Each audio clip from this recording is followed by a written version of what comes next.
Welcome to Kansas State University Global Campus webinar.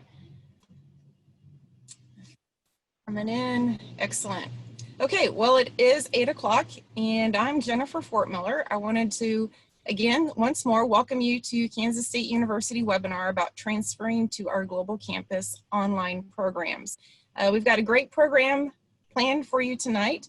We are glad that you're here. A few things that you might notice: you come in and you will be muted, so you won't be able to participate vocally on this webinar, but if you have questions or comments at any point in time, if you would please put those in the chat box, we will be addressing them throughout the evening. And I will introduce the people on this webinar here with us as well. So if I can move my slides, one more slide up.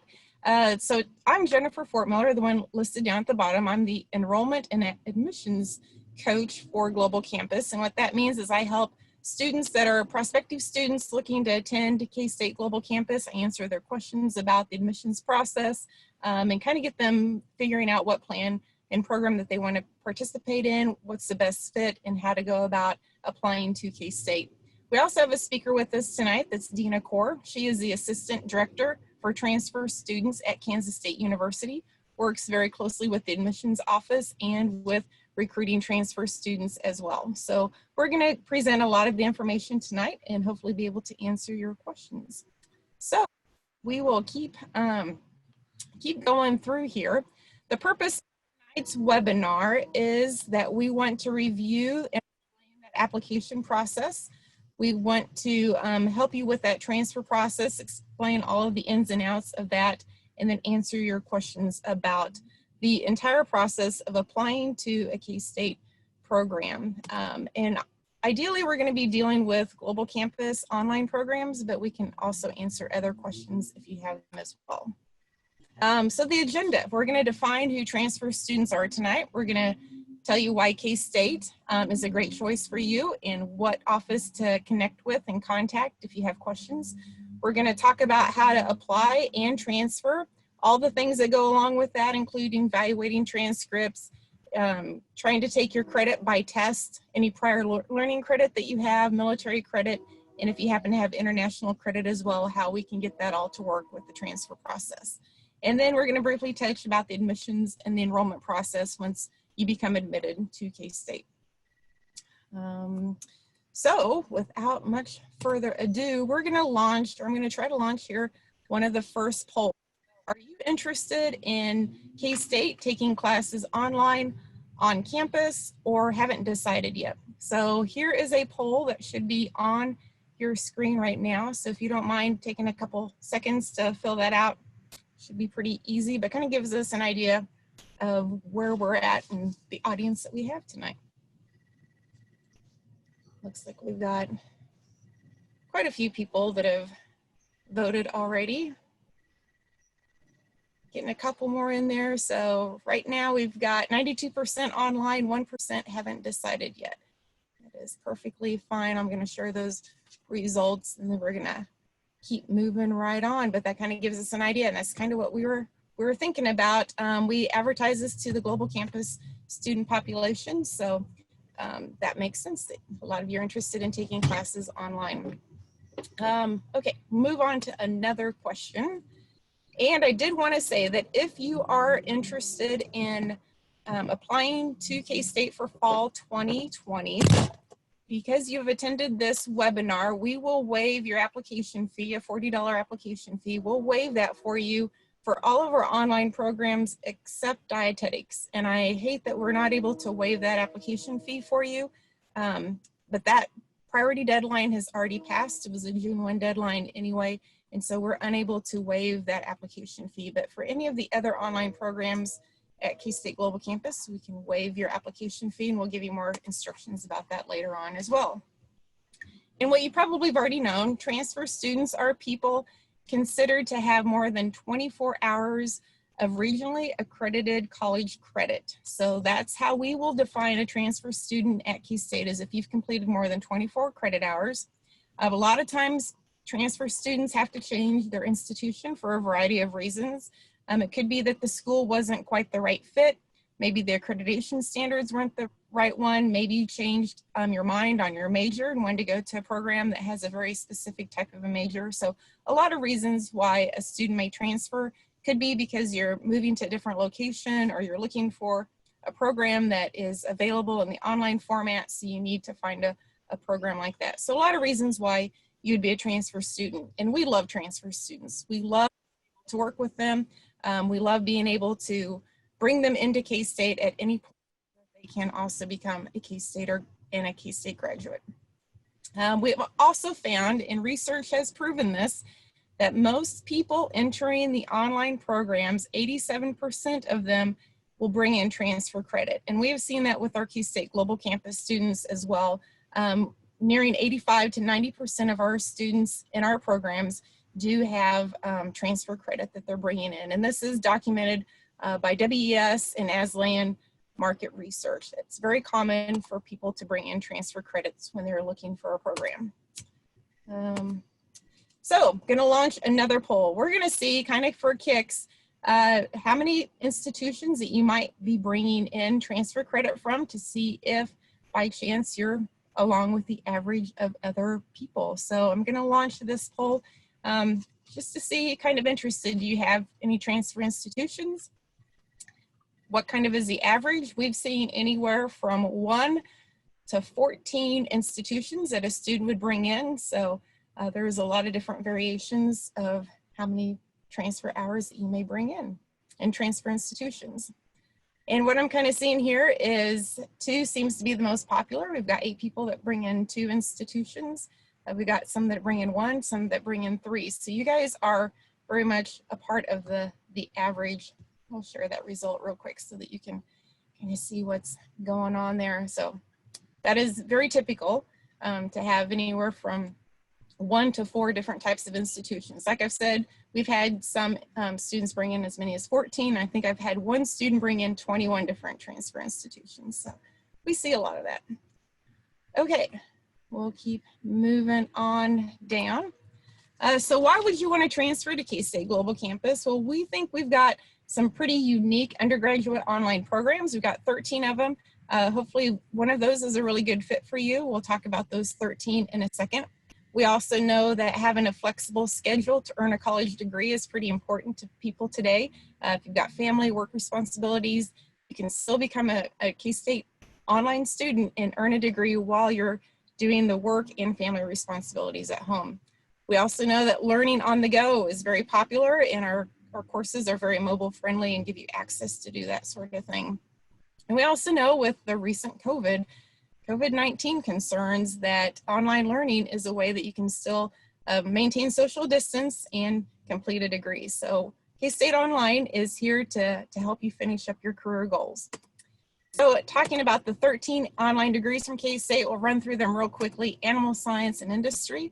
Applied business and technology is a really neat program that can utilize an associate of applied science degree, and some of the technical programs from that, like EMT, paramedic, firefighter, welding, automotive, those types of technical programs. And you can add a bachelor's degree on top of that. We do have a business administration bachelor's degree, and there's 4 different options that you can pick from. They're listed right there. Dietetics is a very popular degree to become a registered dietitian nutritionist. We have early childhood education that can be done online, educational studies for those that start out in a teaching field and then decide they may not want to teach but still have a role in developing educational policy and working with educators at that point. Elementary education is available online. Food science and industry is a very popular program that not many programs in the United States have a food science degree, let alone online. Human development and family science is a very interesting program as well. Journalism and mass communications is one of our newest online programs. Nutrition and health, if you have an interest in nutrition, this is a great online program. And personal financial planning is also a very unique niche program at Kansas State University. And lastly, we rounded out with the social science degree that covers a broad base area, allows you to put together a lot of different interest areas to complete a bachelor's degree. So now, how can we serve you as a prospective student? These are some of the offices that we've got available to make you a part of our K-State family, before you even become admitted to K-State. We've got a recruitment office, and that's the office that I'm based out of. We've got student recruiters. I'm the admissions and enrollment coach and help you to find that out. And speaking of student recruiters, we do have one online, KState Online 1. You'll see a picture of Bridget there, and she can be answering some questions that you have and kind of watching all of our chat box as well. But she's one of the student workers that you would be associated with when answering or asking your questions that you have to K-State Global Campus. Admissions office. We work very closely with admissions. In fact, Dina Kaur is the Assistant Director of Admissions for transfer students, and she's going to be presenting later on today. We also have transcript evaluators. We've got a whole team of people that help make that admissions decision. Advising and student support services. We've got academic advisors that will help you in your program of study. We've got a lot of student support services like tutoring, library, financial planning type things, counseling. A lot of those services are available, and we do have another representative on here. I want to make a call out to Beth Stevie. She is in the student support service office, and she's on this call webinar tonight, so that if you've got questions, we can help answer that as well. You do have a financial aid team. You'll have a financial aid advisor and a PowerCap financial assistance program that can help answer a lot of your financial aid questions. We've got technology teams, IT resources, help desk, all of those to help serve you as well. And military, we've got a specific military office that can help you with your VA benefits and any type of military type transfer questions that you would have. So we have a whole team of people. Some of them are on the webinar tonight. Some of them will match you up with as you need their assistance when you apply. Okay, so now we're gonna get into kind of the steps to complete in your application. And the whole gamut of what's going to happen with your transfer credit and all of that. So at this point of the presentation, I would like to turn it over to Dina Kaur, the Assistant Director of Admissions, who deals particularly with transfer students. I'm going to turn it over to her. If you do have questions at any point in time, please put them in the chat box and we will get them answered either sometime during tonight, during the presentation, or at the end. And we will be ready to work with you and answer your questions. So at this point, Dina, why don't you take it away? Awesome. Thank you, Jennifer, and welcome everyone. So excited to have you on the call tonight. And I just want to congratulate you. If this is the first time you've ever reached out about continuing your education online, or maybe you started a degree years ago and you've decided now's the time to finally finish it, kudos to you. Sometimes that's the hardest thing, is to take that first step and find out more information. So glad that you're here tonight, and we're anxious to answer your questions for you as we go through this process. The application process does have a couple of steps to it, and so I always encourage students to reach out and start asking questions, even if it's just a tiny idea in your mind at this point. It's good to know what the deadlines are. It's good to know what timing it takes to get an application processed and get your financial aid in order, and all of those steps of the process. So it's good to just find out whenever it is that you might decide to begin classes, just what will be leading up to that time. One of the things is choosing one of the majors. You all indicated an interest in one of our online programs, so pretty easy to figure that out when you apply for admission. Put that down on the application. The application is online, so it's very easy to fill out and submit. There's a question, about your biographical information. There'll be some questions about your academic history. If you've got previous college credit from somewhere, you'll need to report what those individual colleges are and approximately how much credit you've received from each of them. And sometimes that's hard. If it's credit from a while back and you're like, well, I don't know if I 6 credits or 12 credits, that's okay. It can be just an estimate at the point when you apply for admission, because you're going to have your institution send us the official document of your transcripted classes, and then we'll be able to know for sure how many credit hours you've taken and what will transfer in. So that is important. A lot of times if you have multiple institutions you've attended, all of those credits might appear on the most recent transcript or the most recent college you've attended, but we do need to have an official transcript from every single institution that you've attended. So for those who've attended 14 to 20 credit institutions, that's a lot of transcripts to round up. So again, that could take some time to get those sent to the admissions office. So the earlier you get started on that, the quicker we can get admission information to you. Let's see. Also, okay, got a question there through Barton Community College. Oh, that's wonderful. We'll bounce that back to Jennifer when we get a chance, because Barton and Jennifer work very closely together. But yeah, so the next slide here is finding your major. Yes, obviously pay attention to the deadlines, and some of them online do have a specific date that you need to apply for. And I do understand that there are some programs where you might need to take some classes in advance of being admitted into the program, and therefore we might encourage you to obtain those classes and then apply when the time is right for you to have met the requirements to be admitted into that particular program.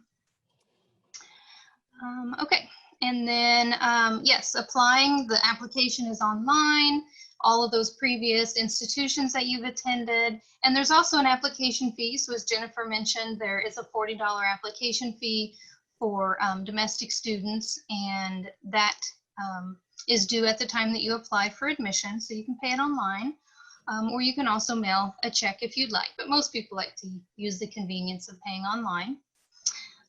The transcripts, that would be the responsibility of you as the student to find out how your previous institutions require transcripts requested to be sent to other institutions. So most colleges today have it right on their homepage or somewhere where you can do a search for transcript request, and they'll have the steps on how you request a transcript to be sent. And so there are various fees, so be prepared, again, with some kind of credit card or debit card to pay the fee for a transcript to be sent to us. They can be sent to us 3 different ways. So we'll accept electronic, which is great. That's the fastest. It gets to us the quickest, and the quickest for our staff to process.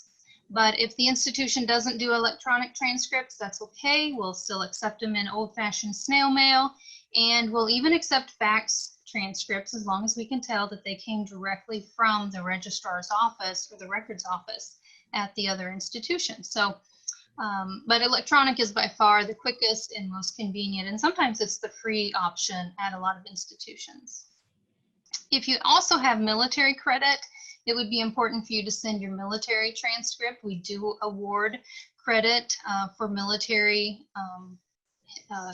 transcripts, so that would be important to send as well. And if you've taken any AP classes, advanced placement classes, any CLEP tests or Dante's IB scores, institutions like us accept those credits. So you'll want to contact those testing agencies directly and have those sent to us in the admissions office. And we also do accept international transcripts. So sometimes students do get awarded credit for some international work that they may have done, especially students who are affiliated with the military. They may have some classes that they've taken, and we will do an evaluation of international transcripts and see what, if anything, can be transferred in and applied to their degree here.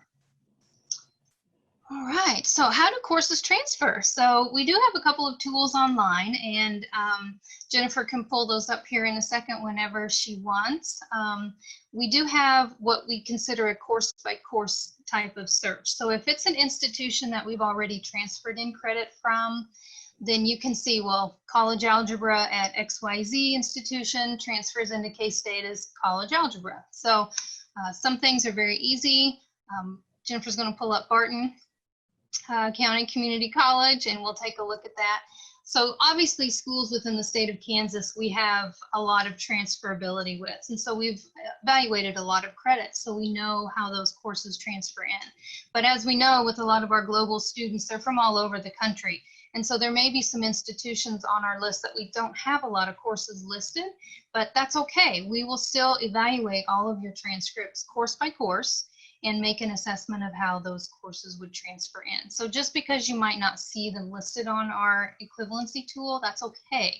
We will at some point evaluate your credit and see how it would transfer in. So for example, with the Barton that Jennifer pulled up, if she were to click on a couple of those accounting classes, the ACCT, and maybe one of the arts classes, give you a random sampling. these would be courses that you would look back at your transcript and see what you've taken, and then see if they appear on our list. And then just click next. And it will bring up a little bit of information. Always encourage people to read all that fine print, just for the information on what the KState 8 is and what that means to your KState degree. And then it tells you how the courses transfer into KState. And so if you're looking at a degree plan for one of our programs and you can see that Accounting 241 is the required class, then the equivalent courses at Barton County that you could transfer in if you've taken those would be those two, Accounting 1614 and 1616. And also, if someone were to plan on taking some classes at another institution in hopes of transferring them to KState, you can use this as kind of a preliminary assessment to give you some level of confidence of how courses should transfer into KState. But again, this is just a course by course type of search. So does this tell you necessarily how it fits into a degree plan? Not necessarily, because we have 250 majors at KState, like we mentioned, 13 of them are online. They all have varying degree requirements. Different math requirement or a different set of science classes may be required. So we have another tool called Transfer Pathways, which I know Jennifer can pull that up for us as well. And this gives you an idea of, well, if I were to take a business program at Barton, how would those business classes transfer into a business degree at KState? And so the Transfer Pathways gives you a little bit more detail about what you should be taking or how your previous classes could transfer into any of our degrees within the university.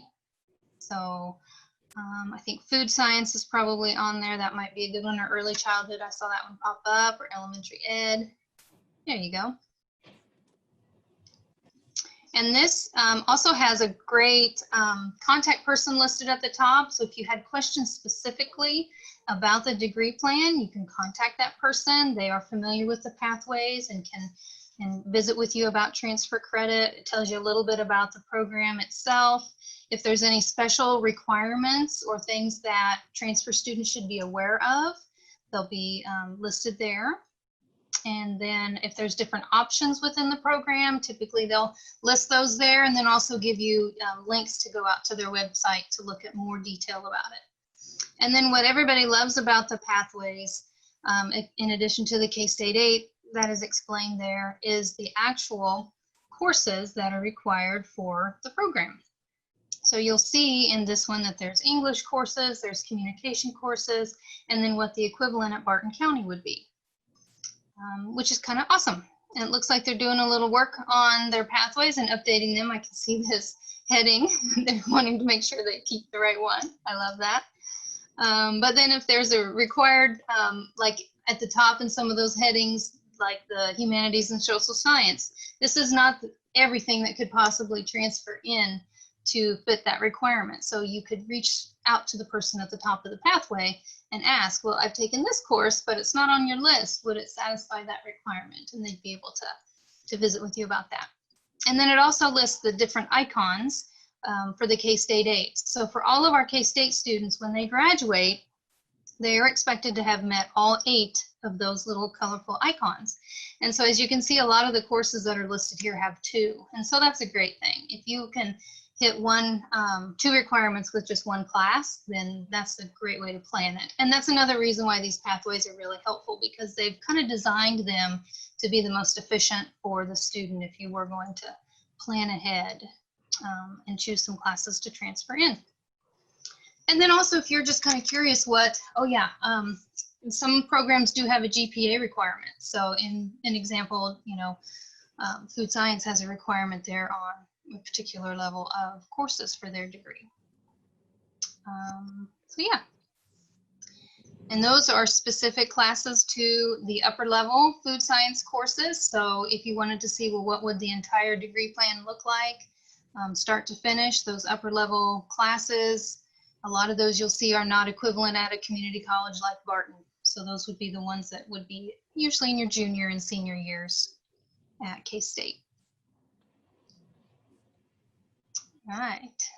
And then if there are some free electives, then they might have those listed. And sometimes students who transfer in credit might have some random classes because they took and started in one major, or change their mind and have some other classes that they've taken. So sometimes that free elective section is kind of nice to have to be a catch-all for those courses that don't fit anywhere else. All right, thank you for going through that, Jennifer. Go back to the slide and see what was next on there. Oh yeah, and so speaking of grades, so yes, for the most part, a lot of our programs do transfer in a D, but you have to be really careful and look at, is that particular major requiring a C or not? Some majors, especially dietetics, you might have to have a B or better in certain classes. So even though your actual GPA from other institutions doesn't transfer into the university, they will look at those grades oftentimes to make sure that you've met the requirement for their certain required courses.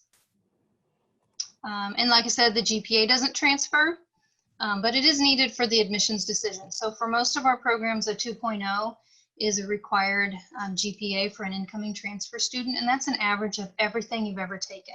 So sometimes that can be a difficult conversation with a student who maybe started out as an 18-year-old right after high school, didn't do so well in college, decided to take a break, and life happened, and now they want to return back to school. Maybe they've taken a few semesters somewhere else, but both of those GPAs are going to have to be averaged together to see.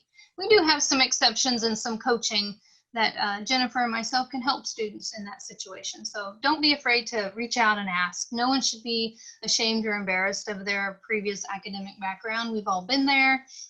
Obviously, those who have lived life maybe have a different set of circumstances now than they did before. So we can work with students on that. Okay. Okay, so we talked about the equivalency guide. A couple other things that will come up on the equivalency tool when you look at that, there's the direct equivalence. So we looked at that with those accounting classes. Sometimes there'll be elective courses that will come through, and those will be something like accounting prefix -1.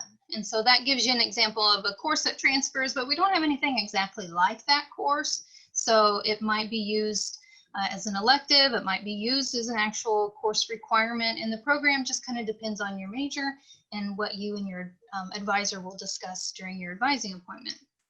And then there are other classes that are completely non-transferable. Oftentimes those are courses that we don't have anything at all similar to, not even as an elective credit would they fit. Sometimes it's technical type credit. Technical education doesn't transfer to the university except for that tech management program that Jennifer mentioned before that utilizes most of the courses from an Associate of Applied Science degree, which is really awesome. So in that case, those no transfer courses would actually transfer into that program. We also have military credit listed on our equivalency tool. So if you were to do a search for the Army, Navy, all of those are listed on there on the equivalency tool. So you can see how military credit would transfer in as well. That's the newest addition to our transfer equivalency tool. I think Jennifer might be try and pull that up for us. It's not the easiest thing to remember, so I actually put it down in the notes just in case people, yeah, there it is, military-army. That should keyword enough to bring that up for you, and then you can see what we've recently evaluated of military credit. And actually, I was very surprised and pleasantly surprised that a lot of it is starting to transfer in now. So yeah, again, play around with the tool. If you're curious, you can select all and look at everything. So you can see quite a bit of credit there. A couple classes even have some KState 8 tags on it, so that's exciting too. Awesome. And then Jennifer, while we're here, we probably should talk about that. Yeah, exactly. So what happens if you look at our tool and you don't see a course listed? A couple things. One, it could be a course that we've never evaluated before. And so one way to do that is to send us the syllabus. So if you've got access to the syllabus, you can upload it to this survey tool, put in your name, basic information, and someone like myself or even Beth or Jennifer will get back to you after the department has reviewed it to see how it would transfer into the university. So this is kind of handy for those students who are not sure, if you're not ready to apply just yet, you want to see how your credits might transfer in, and maybe you have a lot of credit from an institution that we're not familiar with, this would be one way of getting that information in advance. We also like this because before we had a tool like this, a lot of times students would apply, they'd send their transcripts, we'd have some unknown classes on there, and it wouldn't be until the point that they met with an advisor that they would have these conversations to determine how their credit transferred. Now, a lot of students can get that information before they apply and before they have that advising appointment, so then they can maybe plan out their degree a little bit better because they'll know what transfers in. If you don't have access to the syllabus from the time you took the course, that's okay. You can let us know. We'll try our best to access the syllabus, but it's important to know what year it was taken. Sometimes courses change. Sometimes the course name may be different. The course number might be different. So it could just be a matter of we didn't know that the university or the college changed their course number, and so it actually is on our tool, but it's just coded under a different old name. So reach out to us. We can look into those things for you. Things that we need with a syllabus. There is a difference between a syllabus and a course description. A course description is usually just a short explanation of what the class is about. That's pretty common to find in a catalog online. But the actual course syllabus is very detailed. It has the name of the institution, the professor's name, the semester and year that it was taught, every detail of what's covered in the course, even sometimes down to what assignments were expected and when exams were given. It'll also include how the grading system worked for that particular class, and it will have book information, what textbook was used, what version of the textbook was used.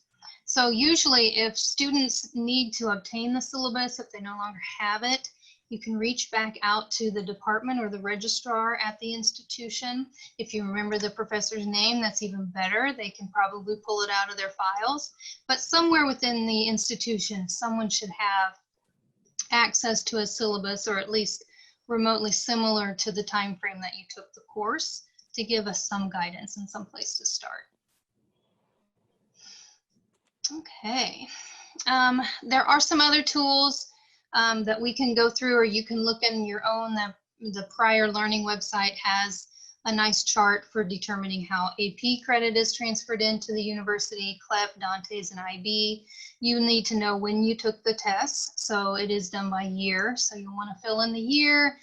You'll want to fill in what the test was it CLEP or AP, and then you'll be able to kind of see what would be transferable from those different tests. So the Prior Learning website is right here, and it is also another handy way to get to that transfer equivalency tool that we looked at, but it also has the AP chart and all the other tests listed there too.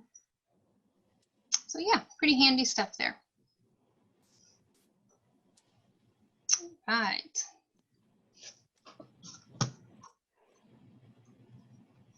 Okay, oh, and then international transcripts, I would mention, some institutions have a required program that they use, that students would use to have their transcripts translated into English before submitting them to admissions. We do not have any required program or business or company that does that, so we just ask that they be translated in English before submitted to the admissions office. So, and oftentimes international transcripts can be hard to come by. You may have been presented with one transcript when you graduated, and that's the only copy you have.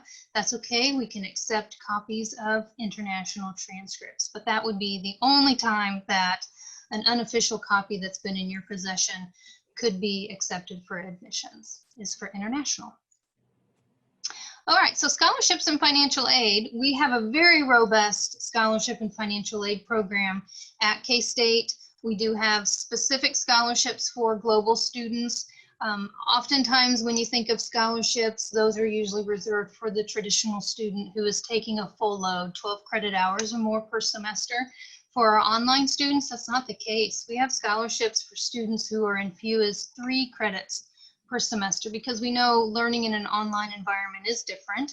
and it's a little bit more like a part-time basis for a lot of working adults and individuals that are returning to school. So be sure to fill out the scholarship information and be looking for additional scholarship opportunities through the university and our global campus, because they are there and available for students when they really don't expect it sometimes. The financial aid office is great. Like Jennifer mentioned, we do have financial aid advisors per student. Every student has one. So you can reach out to that individual, talk about how your FAFSA, if you want to file a FAFSA for federal aid, that's a great resource. Sometimes students think, well, I'm not going to be eligible for anything but loans, but that's okay. Sometimes just taking out a little bit in a loan will help you get to your degree goal. So I wouldn't discount the FAFSA. I still think it's important for everyone to submit it, whether they end up utilizing any of the information or not.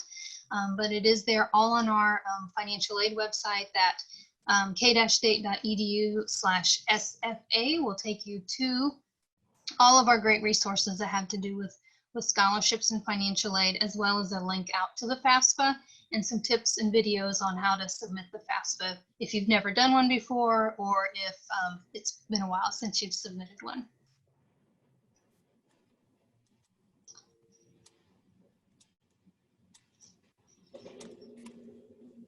Okay, so what happens once you get admitted? So yes, it can take 4 to 6 weeks to be admitted. A lot of times we are waiting for those transcripts to arrive. So the sooner those transcripts can get to us, the sooner we can process them and get information back to you about your admission.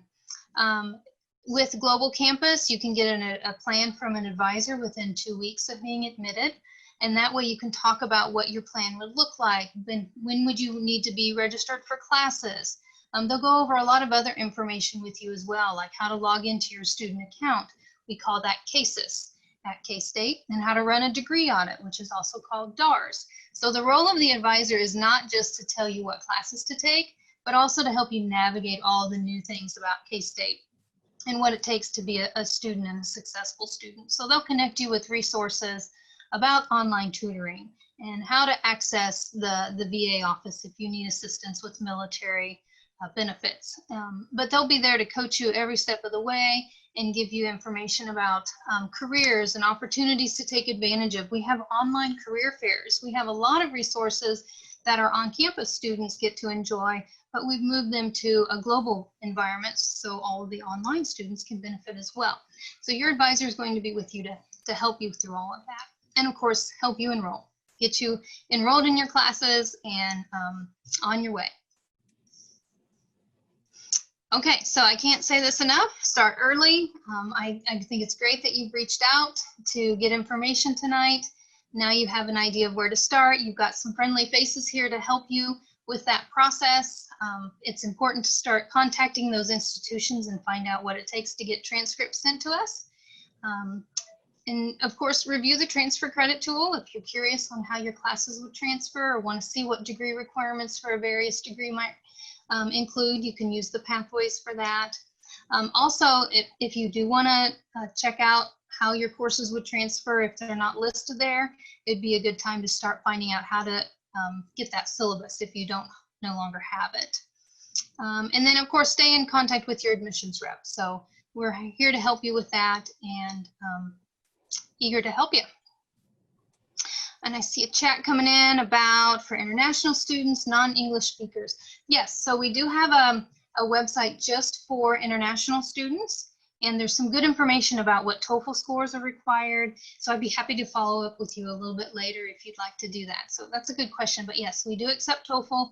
We also accept college credit. So for example, if we have an international student who has studied in the US and has completed the equivalent of English Comp 1 and English Comp 2 with a C or better in both classes, then the TOEFL is not needed. We can utilize their college credit to assess their English proficiency. So those are the two most common ways for international students to be admitted based on their language skills. Okay, so questions. We went through a lot of information really quickly, so I don't know if there's a lot of questions in the chat or who wants to go from there, but we've got plenty of time left.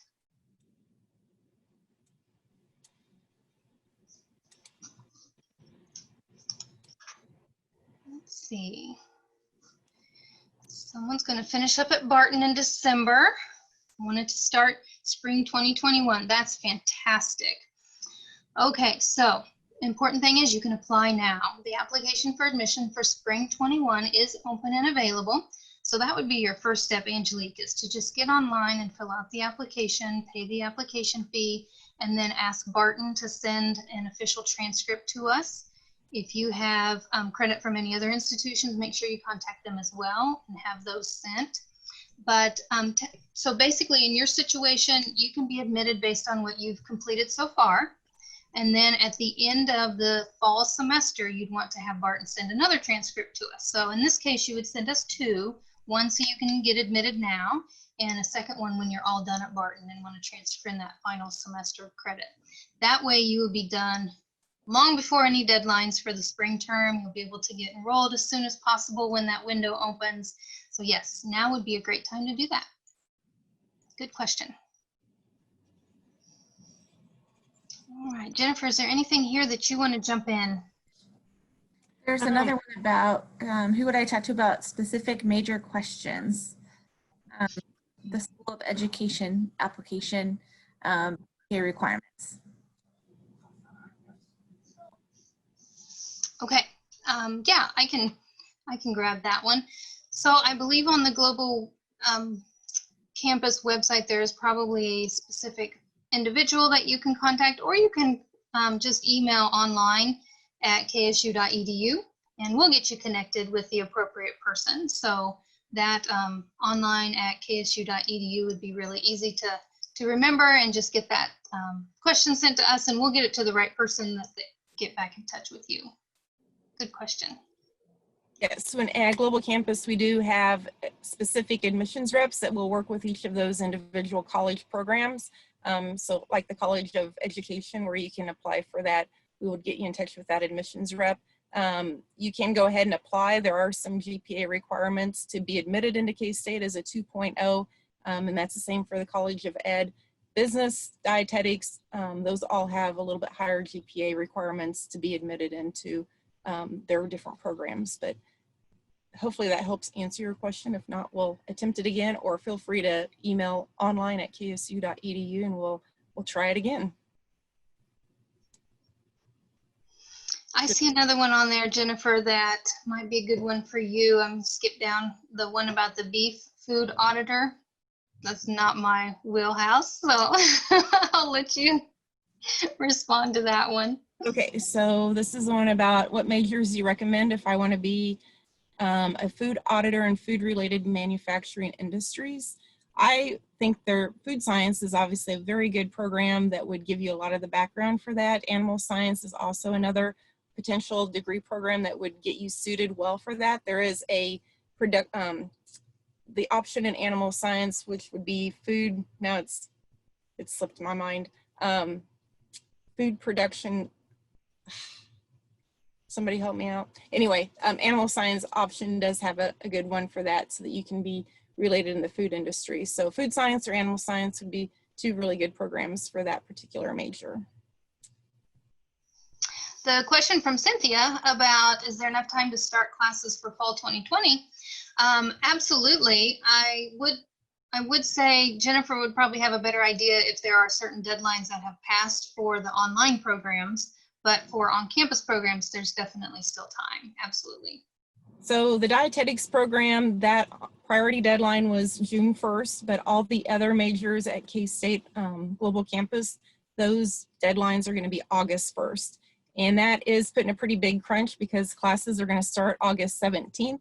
So if you do the math, if the deadline is August 1st and it's a 4 to 6 week process and classes start August 17th, that's not 4 to 6 weeks. So we would highly encourage you to get all of your application stuff in as soon as possible to help us get through that whole process so that you can get enrolled for classes in fall 2020. So yes, there's still time, but it'd be best if you could go ahead and get that process rolling right now.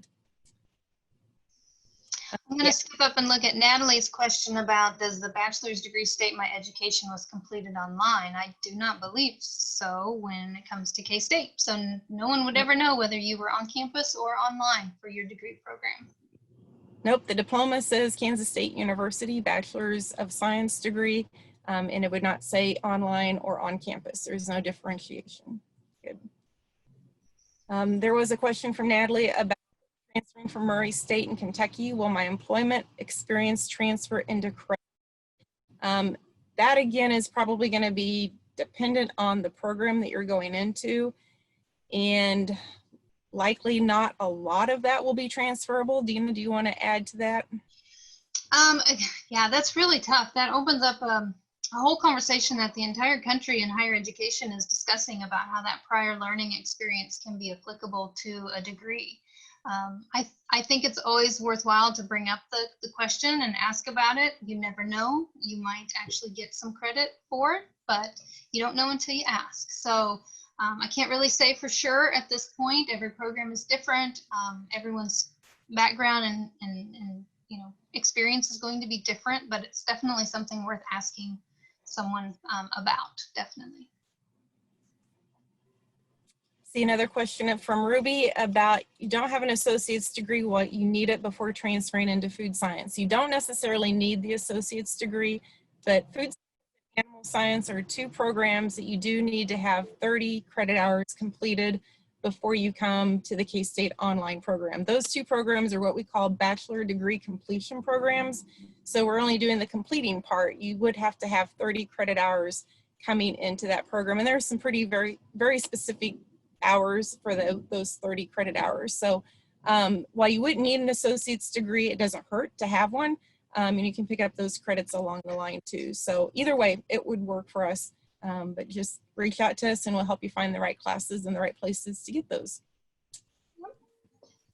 And Danielle, congratulations to you. You're going to have your associate's degree at the end of the month. So that's wonderful. And you've already been admitted to K-State. So I think if you're in an online program, if you've been admitted to online, you should be expecting some contact from an advisor, wouldn't you think, Jennifer, before too long?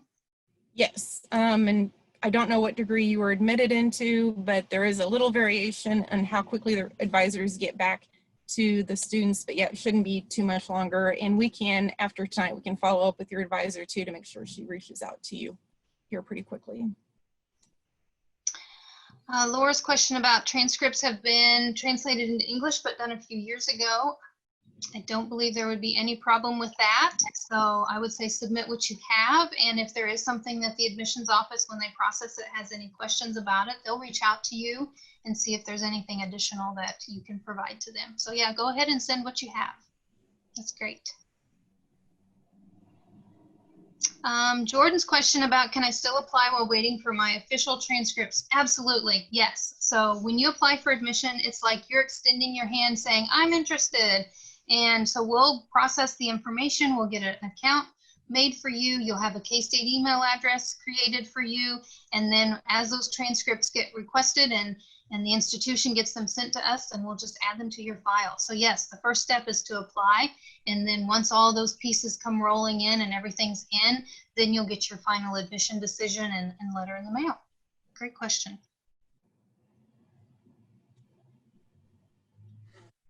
I don't know your name, but the tagline is HGRE Bert.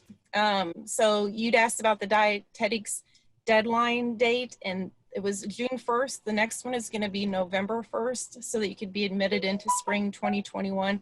If you're previously admitted, had to take some time away, let's look into this for you and look into your circumstance to see what can be done. Priority deadline is June 1st, but we might be able to get you in with some of the other by August 1. So go ahead and apply, or let's talk about that and we'll see what we can do. So I'll make note of that as well and reach out to you. Okay. Danielle, you got your advisor in financial planning. Someone has already reached out to you. Good. Great. Great questions, everyone. This is fantastic and such a wide variety of interests. I love it. Yes. Great. And Bridget and Beth, do you see anything else there or any other questions that we can help answer from people? I think they've all been addressed. Wonderful. well, you got a little bit of time if you wanted to add a little bit back in for the chat box for questions. Otherwise, we really appreciate you guys taking the time tonight to attend this webinar.